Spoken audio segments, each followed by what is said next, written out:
Did you know that some prop firms report that less than 20% of traders successfully pass their prop firm challenges? That's right.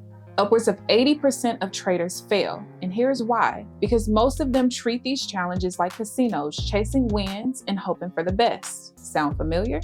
Stick around because today I'm going to show you exactly how to pass prop firm challenges fast without gambling away your accounts and, most importantly, your sanity.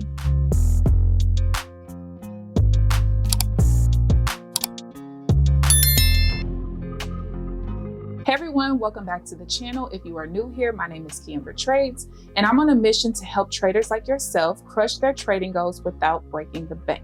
And today we're going to be talking about prop firms, the golden ticket to trading other people's money. Now look, I get how frustrating these prop firm challenges can be, especially when you have that little voice in the back of your head telling you to gamble it all on one big trade because evals are such a waste of time. Listen, I get it. But after blowing a few accounts myself, I discovered a two-part system that changed everything for me. And by the end of this video, you'll have the blueprint to pass prop firm challenges quickly and, more importantly, without gambling. Let's start by busting a few myths regarding prop firm challenges. The biggest one, thinking you have to hit home runs every single day to succeed. Spoiler alert, that is a one-way ticket to failure. For the most part, you have two different groups of traders. You have one group of traders that dive into these challenges with completely unrealistic expectations.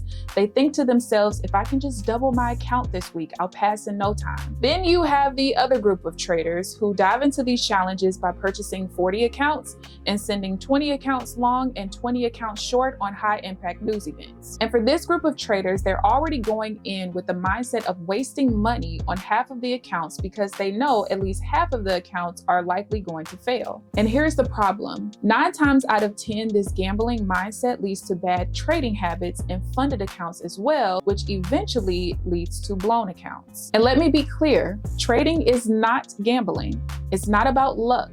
It's about skill, strategy, and discipline. And that brings us to the heart of this video, how to pass these prop firm challenges with a proven framework that allows you to pass quickly with speed and precision without wasting time, money, or your sanity. All right, so let's break this two-part framework down. Part one, and some of y'all are gonna hate me, but it's risk management. This is your foundation. Why? Because one bad trade should never wipe you out. Remember, your goal is not to win big, it's to avoid losing big. There's a difference. Now you may be asking, well, KeAmber, how much should I risk then? The answer is in the Kelly criterion formula. And I'm not gonna go into great detail on that because I literally just did that in my last video titled Risk Management Mistakes That Destroy Your Profits. If you missed that video, I will link that up in the iCards. And I'll also link it down in the description box as well. I'm also gonna link the FX Helpline Kelly criterion calculator in the description box so that you can gain access to this tool for free. But essentially, I allowed the Kelly criterion calculator to calculate my optimal risk based on my strategy's edge. Now there are 3 Kelly criterion options. You have full Kelly, half Kelly, and quarter Kelly. I like to use the full Kelly for evals, half Kelly for funded accounts, and quarter Kelly for low risk personal accounts. Now the full Kelly told me that risking 26% of my available drawdown or profit was the optimal risk for my particular strategy, so I rounded down to 25%. Now 25% might sound like a lot, and that might sound like gambling, but again, this actually calculates your optimal risk based on your strategy's edge. And what this tells me is that there's a very low chance that I will blow any of my accounts if I use this particular risk model because there's a very low chance that I will lose 4 trades in a row. Using this risk parameter allowed me to trade safe, trade smart, and pass my challenge quickly. And in just a few, I'm gonna show you the stats on my latest challenge account to show you exactly how I accomplished this. Now for the hardest part of the two-part framework, sticking to your strategy. I know, it's hard. This is where most traders fail. They'll make a plan and then that plan gets thrown out the window when they see some juicy news candle or some random spike in price or volume. And some traders go in with no plan at all. Now having a strategy and a plan is super important, but the most important component of your plan is discipline. And that's what most traders lack. See, when you have the discipline to stick to your strategy, you eliminate emotional trading. Eliminating emotional trading eliminates tilt. Eliminating tilt eliminates unnecessarily blown accounts. Because trust you me, the market loves to punish emotional decisions. So I put this two-part framework to the test recently, and I'll never forget the moment I realized my approach was actually working. I was about halfway through the challenge. I was sticking to my framework, sticking to my rules, and I noticed something real incredible. I wasn't stressed, my accounts were growing steadily, and for the first time, I felt like I was in control. Then came the email. Congratulations, you've passed.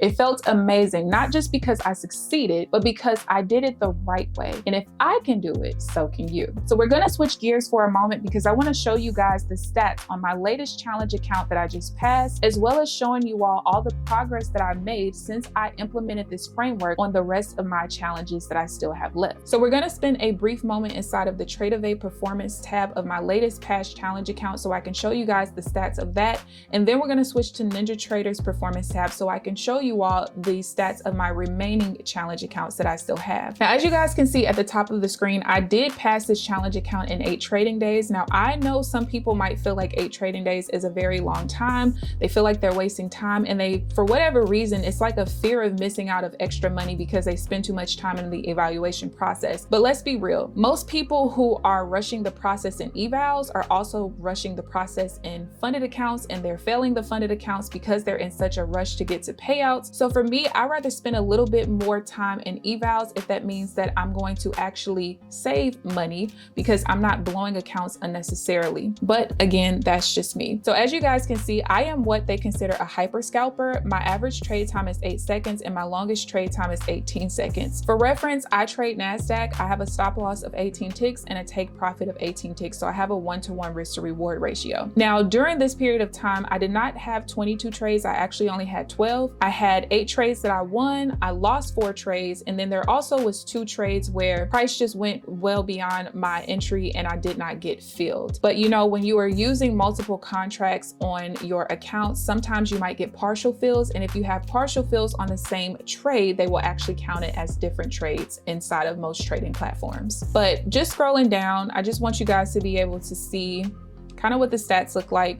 So coming down to the actual trades, I actually was 1 trade away from passing this account going into the morning of the 8th. So that would be 1, 2, 3, 4. Yeah, that would have been my 5th trading day. And the beginning of the session, I remember I sat out of a couple of trades. I genuinely missed a couple of trades. And so around 9:49, which is only about 35 minutes from the end of my session, I ended up taking a trade and it lost so quickly and I immediately knew something was wrong. And so what ended up happening when I scrolled back on my chart, I realized I made a rookie mistake. I was so zoomed into my chart that I did not see that based on basically what happened a couple of swings prior, I was actually not supposed to get into that trade. I was supposed to wait one more swing or one more pullback before I can actually start trading again. And so that rookie mistake ended up costing me. Oh, did it cost me? But I ended up passing the account 3 trading days later. So hey, it is what it is. Now switching over to the NinjaTrader trade performance tab, you guys can see this is an accumulation of all of the evaluation accounts that I have left, which are 4. So you can see that I was doing really well until Friday. Now, I'm not gonna get too deep into what happened Friday, but if you wanna see me rage over technical issues and technical errors, I'll link that video up in the eye in the sky. I had a bad trading day on Friday because of technical errors, not because of my strategy or anything like that. But you guys can see I was doing really well. You can see that the cumulative net profit was continuing to grow every single day, and then boom, Friday hits. And before I show you each account individually, you can see over here my win percentage was very high until Friday.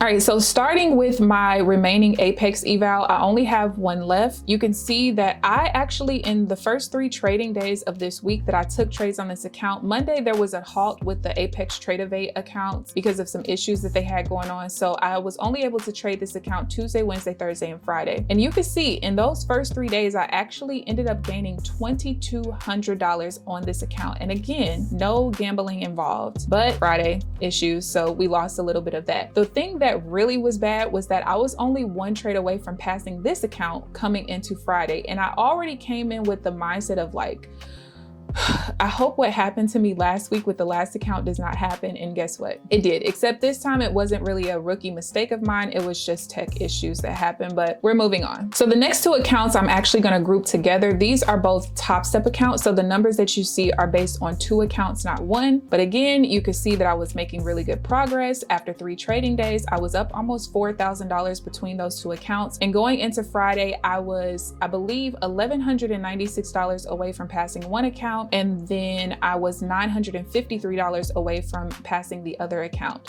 And unfortunately, because of the tech errors that I had on Friday, I actually ended up losing almost $1,000 per account, which set me all the way back to now I need $2,000 to pass each account. But hopefully the tech issues get fixed very quickly because I'm on a roll, okay? My strategy is on a roll, it's just the tech issues are holding me back. Now the last account is my Take Profit Trader account, which this particular account, I actually am not risking 25% on this one. I'm only doing 2 contracts per trade when in actuality, I should be doing about 4 or 5, but that's neither here nor there. You guys can see that even with just 2 contracts, I still was making very great progress. And fortunately, because this account was my leader account on Friday, I did not have the tech issues that affected this account. They only affected my follower accounts. And you can see that my win percentage is extremely high on this account as well. I understand that there are a lot of people who don't like to copy trade all of their accounts for fear of losing all their accounts at one time. But for me, if you have a really good system, if you have a really good strategy, and you have mastered the psychological aspect of trading, I personally don't see a problem with copy trading. I copy trade all of my accounts to pass my prop firm challenges, and I'm also going to copy trade all of my accounts once I'm in funded accounts as well. So there you have it, my framework for passing prop firm challenges quickly without having to gamble on big news events. Passing a prop firm challenge quickly and safely